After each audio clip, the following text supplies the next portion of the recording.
আসুন আমরা আল্লাহ রাব্বুল আলামিনের দরবারে হাত তুলে প্রার্থনা করি, আমরা যেন হে রাব্বুল আলামিন, হে একমাত্র মালিক, হে একমাত্র পরওয়ারদিগার, হে একমাত্র রহমত দান করে, হে একমাত্র সাহায্যকারী, আজ আপনি যদি আমাদেরকে রহমত দেন তাহলে আমরা এই দেশের মানুষ কঠোর পরিশ্রম করার মাধ্যমে আমাদের প্রত্যাশিত বাংলাদেশকে গড়ে তুলতে পারবো। আর যদি আল্লাহর রহমত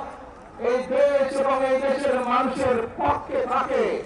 আল্লাহর সাহায্য, আল্লাহর দয়া এই দেশের মানুষের উপরে, এই দেশের উপরে থাকে, ইনশাআল্লাহ আমরা আমাদের প্রত্যাশিত বাংলাদেশ গড়ে তুলতে সক্ষম হব। প্রিয় ভাই বোনেরা, আজ আসুন আমরা সকলে মিলে প্রতিজ্ঞা করি, আমরা সকলে মিলে প্রতিজ্ঞা করি যে ইনশাআল্লাহ আগামী দিনে